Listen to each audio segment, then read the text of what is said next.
All right, guys, what's going on? Welcome in. So the Jets lose their first game of the NFL season against the Carolina Panthers. Final score 19-14.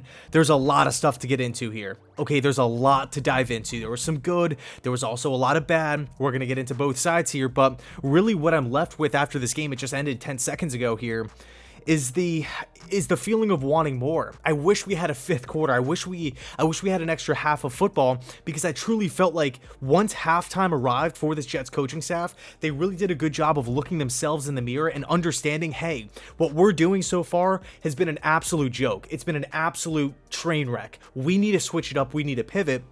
And I felt like the Jets actually did a really good job in that category. Yeah, the Jets lost. Yeah, there's tons of mistakes all across the board, but halftime adjustments were not one of them.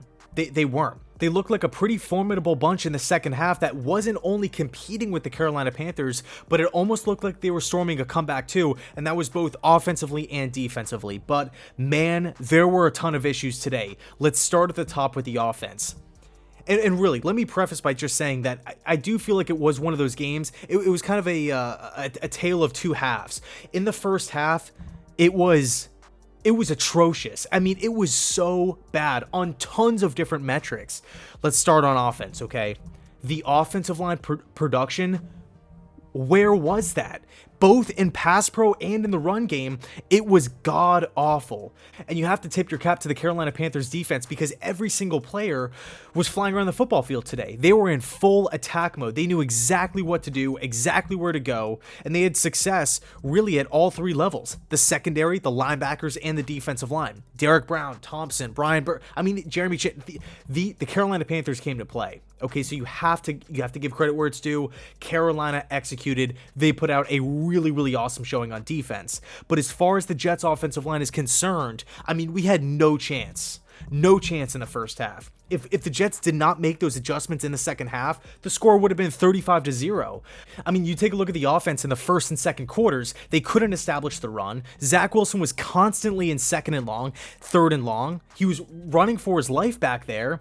It was just a mess. It was out of sync. It was out of rhythm. They had no identity on offense. They couldn't get into those third and shorts. It wasn't until later in the game that they were able to kind of find themselves a little bit. But early on, it was just a clunky mess.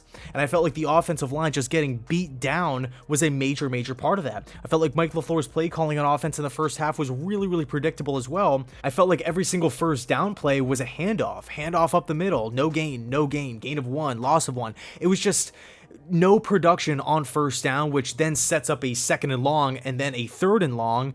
If you have an incomplete pass or a dropped pass, we had numerous dropped passes today. Elijah Moore had 2 drops. It was just super sloppy. I don't want to say rusty, but it just kind of looked like they look like the youngest team in football today. That's the bottom line. The Jets are, in fact, the youngest team in the league. They look like it today. Brand new rookie quarterback, brand new rookie staff, pretty much. First time calling plays for Mike LaFleur. This is all one big learning experience, but man, at the end of the day, we just shot ourselves in the foot time and time again. And offensive line production, one of the main culprits here. As far as the defense is concerned, the pass rush in the first half wasn't there at all. Darnold was hanging back there all day. He had so much time to deliver passes. And really, the main issue on defense was stopping the team's best player, Christian McCaffrey. And I get that that's a pretty tough thing to ask, especially for a young team. But Christian McCaffrey today was unstoppable. Whether you're handing the football off to Christian, whether you're throwing it to him on a screen. Darnold threw him like a million screens out there.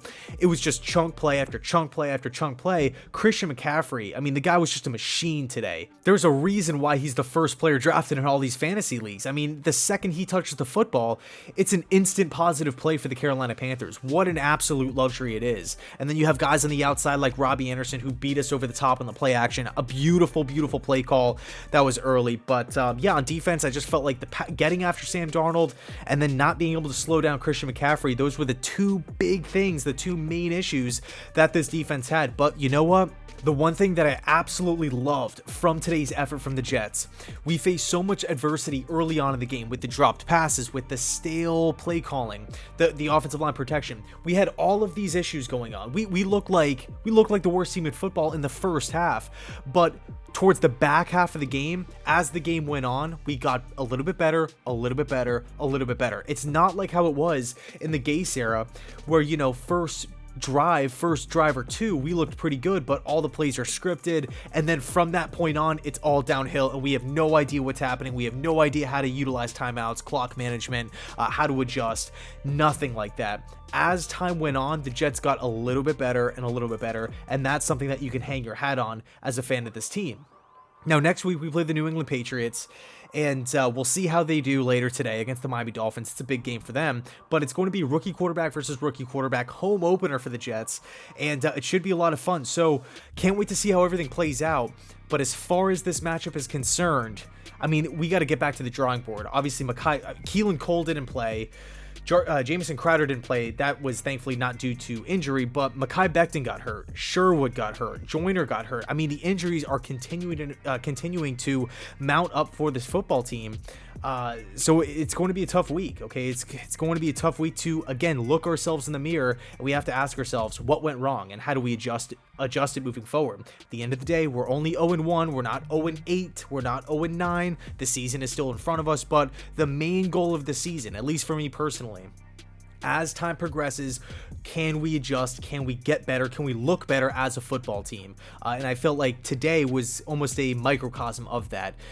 I mean, from the first step, the first drive, the first couple drives, we were god-awful. But as the seconds ticked off the clock, we got better and better and better. If only we had that fifth quarter. So I'll leave it there. Thanks so much for watching. Let me know your thoughts down below in the comments section. How do you think the Jets did? I mean, I was really impressed with how they bounced back in the second half, but the first half was just a nightmare. It was a complete mess. Thanks so much for watching, and as always, go Jets.